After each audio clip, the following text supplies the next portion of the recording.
Aí como é que você acha esse coeficiente angular? É fácil. Você tem o M, você pega um ponto de x, por exemplo, quando o x é igual a zero, o y vale c. Vamos, por exemplo, por 1. Aí temos um ponto 2 de x e o y vale 3. Aí você traça isso aqui. A gente tem um triângulo retângulo aqui. Aí a gente tem as coordenadas em x e y. Quanto que varia? O x inicial é 0.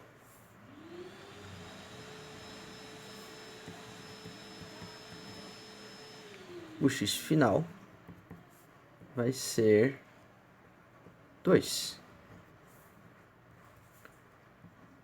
O y final é 3.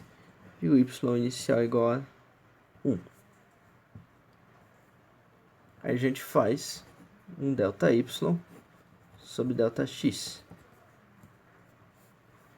que vai ficar 3 menos 2, 1 menos 0. Vai ficar 1 sobre 1, 3 menos 2, 1, 1 menos 0, 1, vai dar 1. Esse aqui é o coeficiente, o valor do coeficiente da reta.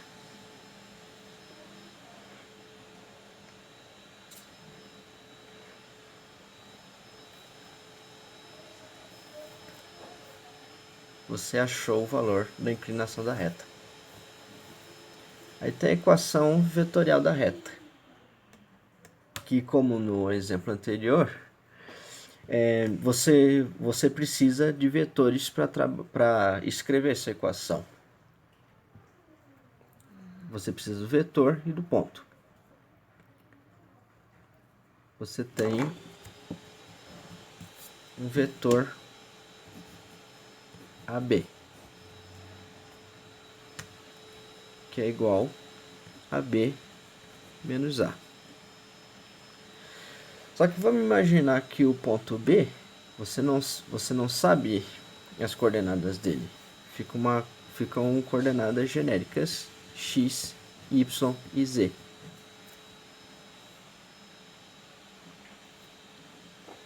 Que a reta quando você está trabalhando em geometria analítica, você não está só no R2, você também trabalha com R3, que são as três coordenadas do plano cartesiano, x, y, z. Aí quais os valores dessas coordenadas para você achar qualquer ponto da reta que você escolheu, uma reta R, por exemplo? A gente pega o ponto B, x, y e z, e a gente pega o A e joga para o outro lado. Fica, vamos imaginar um ponto A, 1, 0, 1. E mais um lambda das coordenadas, um lambda do vetor A, do vetor AB. Vamos chutar 1, 1 e 1. Porque numa reta, o que você tem? Você tem um vetor diretor.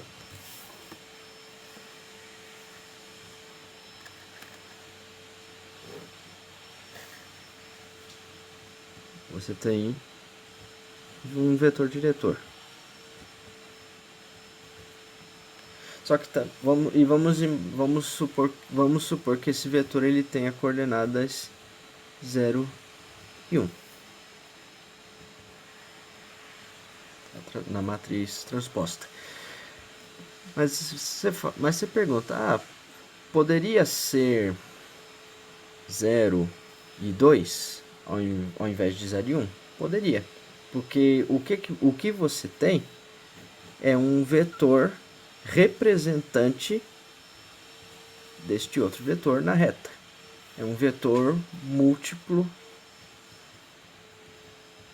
É um vetor múltiplo do outro. Eles são paralelos, um é representante do outro, então ele está contido na reta. Ele possui a mesma direção. Os dois possuem a mesma direção, então eles estão contidos na mesma reta. Então, se for um lambda, aí o lambda ele indica qual é a relação de um vetor para outro. Você tem o vetor 1, 1, 1. Se o lambda for 2, você tem outro vetor que é 2 vezes maior que esse vetor que eu determinei, que eu escolhi. Aí, tendo essas coordenadas que você achou, você soma com as coordenadas desse ponto e que resultado você tem? O valor das coordenadas x, y, z. Aí você determinou o seu ponto B.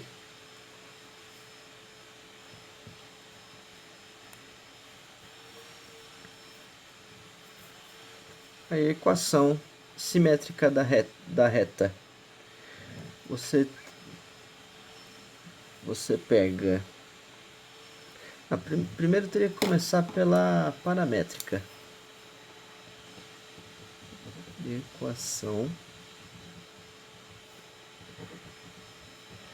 paramétrica.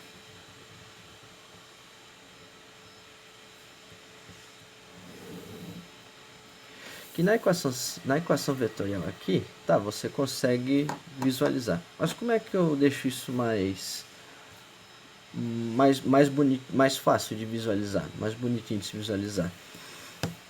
A gente pega e faz que nem um sisteminha de equações. Você tem a coordenada x, a coordenada y e a coordenada z. O x, aí a gente volta aqui. Qual a coordenada do ponto A no eixo x? É 1. E qual a coordenada do vetor? Um lambda.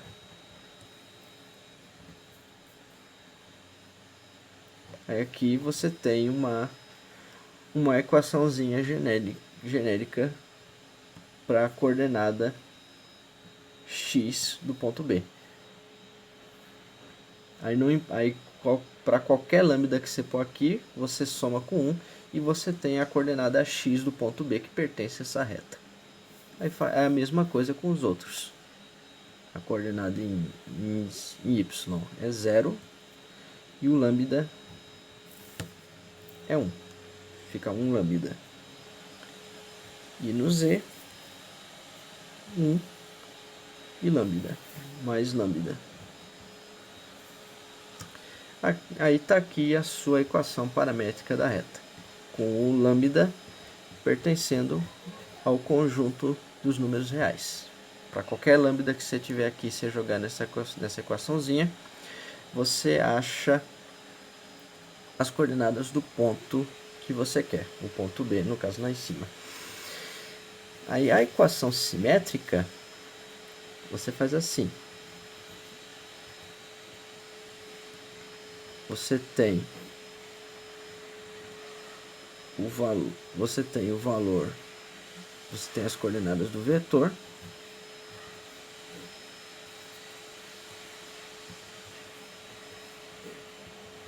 Vamos imaginar que o vetor seja, vamos imaginar uma forma genérica, coordenadas L, M e N. Coordenadas quaisquer. Aí você tem a coordenada, você tem x, pegando aqui em cima, coordenada x menos 1, coordenada y menos 0. Como não tem, aí como o 0 é o 0, você não precisa escrevê-lo, ele é nulo, então não faz diferença você colocar menos 0. Mas pode, só para exemplificar, em N você tem o Z menos 1. Mas você pergunta, Tá, Alexandre, o que que isso tem a ver um com o outro? O que que você tem a ver? O que isso tem a ver um com o outro? Que o L, o M, o L, o M e o N são as coordenadas do vetor. Que aqui 1, 1 e 1. Você tem M, o valor de M é 1, o valor de L é 1, de M é 1 e N é 1. Isso aqui é a mesma coisa que você escrever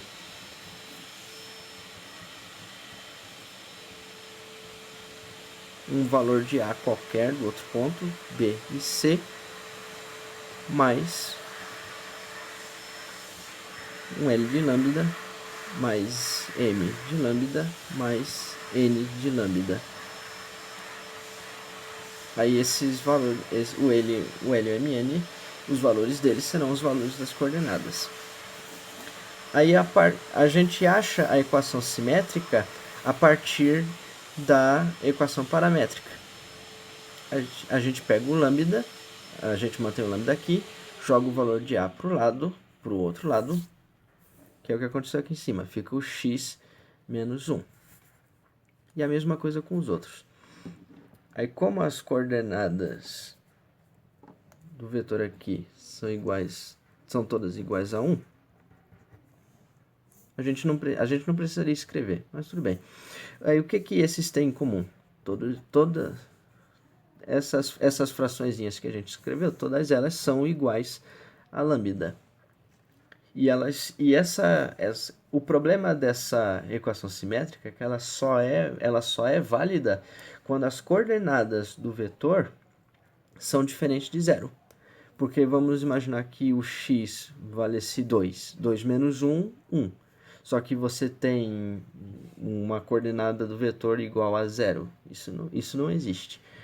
Você não possui um número. Você não tem um resultado com um número real, um número qualquer dividido por zero. Aí a gente tem essa propriedadezinha, que é igual, que todas elas são iguais ao lambda. Aí, voltando à equação paramétrica, a gente vamos imaginar que lambda seja igual a 1. Só uma breve. Depois eu vou fazer um próximo vídeo de exercício, vocês vão entender melhor. Aí tem aqui o lambda 1. Aí a gente substitui. Aí ficaria o mesmo que 1. Tá bagunçado aqui, mas vamos lá. Para lambda igual a 1. As coordenadas ficariam 2, 1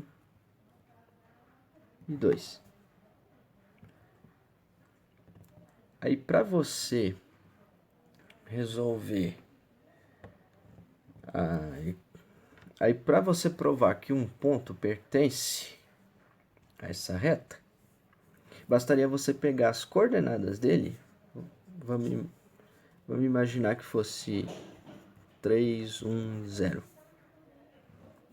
Um ponto qualquer que tenha essas coordenadas. Aí bastaria você pegar e jogar as coordenadas aqui, resolver o sisteminha e achar o valor de lambda. Se os valores de lambda para x, y, z forem diferentes, então esse ponto não está contido na reta.